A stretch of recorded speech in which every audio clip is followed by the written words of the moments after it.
All right, let's dive right in. Welcome to an explainer that's going to take us down into the absolute most massive, hidden, and honestly alien environment on our entire planet. We spend our lives standing on this thin, dry crust, constantly looking up at the stars. But today we're going to look down. We're going to explore a world of total darkness, crushing pressure, and bizarre life forms that sound like they belong straight in a science fiction novel. But they aren't fiction at all. They are quietly thriving right beneath our feet. It is honestly one of the most massive scientific ironies of our modern age. We really have to stop and ask, why on Earth do we know more about the surface of Mars, a planet literally millions of miles away, than the ocean floor of our very own Earth? NASA and other space agencies are out there successfully mapping foreign planets using radio waves. But guess what? That exact same technology is completely useless underwater. Trillions of gallons of ocean water just block those signals entirely, leaving the vast majority of our seafloor shrouded in absolute darkness. So we're mapping the cosmos while remaining largely blind to our own world. And the scale of that unknown, it's mind-blowing. 95% of our ocean is completely unexplored. Just think about that for a second. Water covers over 70% of Earth's surface and holds 94% of all living aquatic creatures.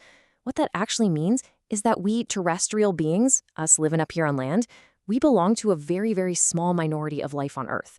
The vast majority of our planet exists in a state we've never even laid eyes on.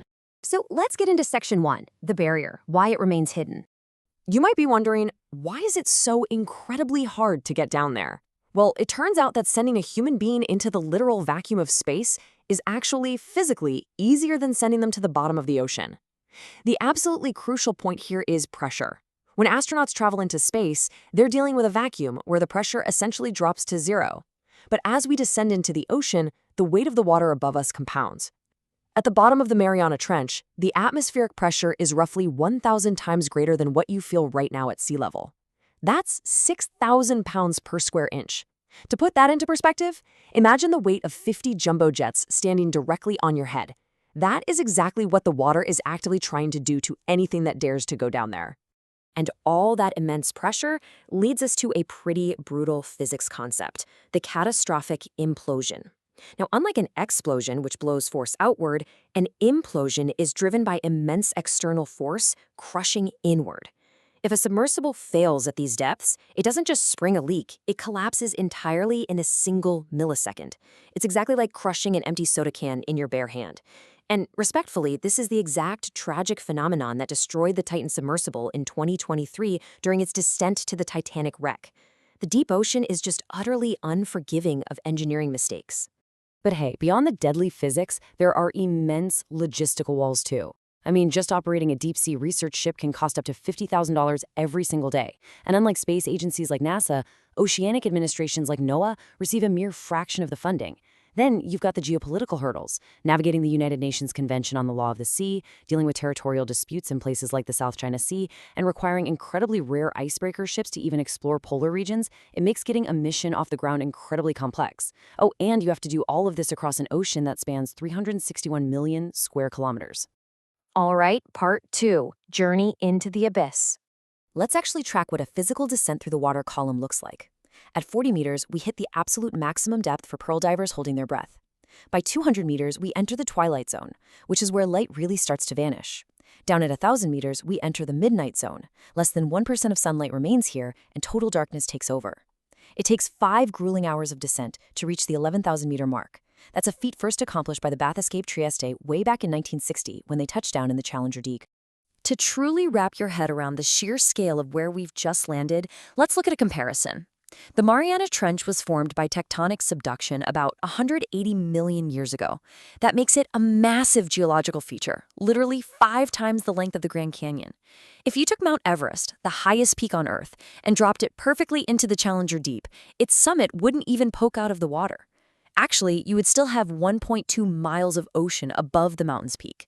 And the seafloor isn't just a flat, boring expanse of sand. It features geography that sounds literally impossible. We have the Denmark Strait Cataract, which is an underwater waterfall driven by cold, dense water sinking beneath warm water. It's 11,500 feet tall and contains 2,000 times the volume of Niagara Falls. We've got the Daikoko volcano, featuring underwater lakes of pure boiling molten sulfur. And we even have oceanic black holes. These are massive, powerful whirlpools swirling against the main current that trap vast amounts of water and, well, anything caught within them.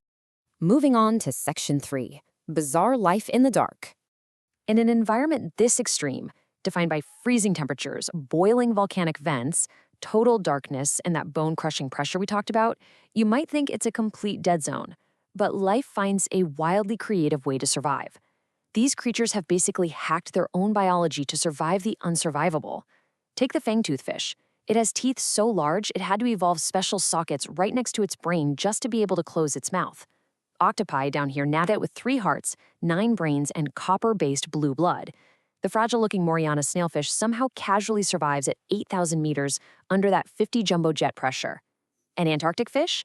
They've literally evolved their own natural antifreeze proteins so their blood doesn't turn to ice. Plus, since there's absolutely no sun, many of these creatures use bioluminescence, creating their own chemical light to hunt and communicate in the pitch black. And then we have this really strange paradox of deep-sea gigantism.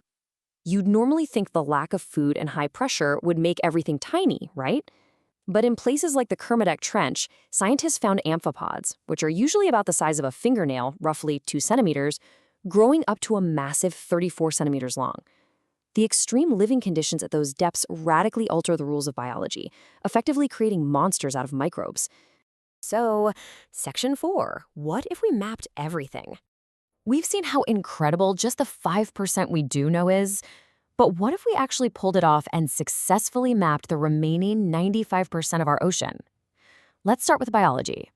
Right now, humanity has cataloged roughly 2.2 million species on Earth, but marine biologists estimate there could be anywhere from 1 to 10 million totally undiscovered species in the deep ocean. If we fully mapped the seafloor, we would instantly double or maybe even triple the entire global catalog of life on Earth. The phrase, new species discovered, would become an everyday, ordinary event. And here's why that matters to us. These undiscovered species are the ultimate medical goldmine. Deep-sea animals are basically swimming chemistry factories. We've already derived zaconotide, which is a painkiller stronger than morphine, straight from cone snail venom. We use cytarabine, drawn from a Caribbean sponge, to fight leukemia. And deep-sea microbes are actively being tested right now to create powerful, novel antibiotics to fight drug-resistant bacteria. If we map the whole ocean, the cures for some of our most devastating diseases are likely just sitting out there in the dark right now, waiting to be found. But it wouldn't just rewrite biology, it would literally rewrite our own human history and geology. Back in the 1950s, marine geologist Marie Tharp mapped just a tiny fraction of the seafloor and discovered the 65,000-kilometer mid-ocean ridge, which is what proved plate tectonics.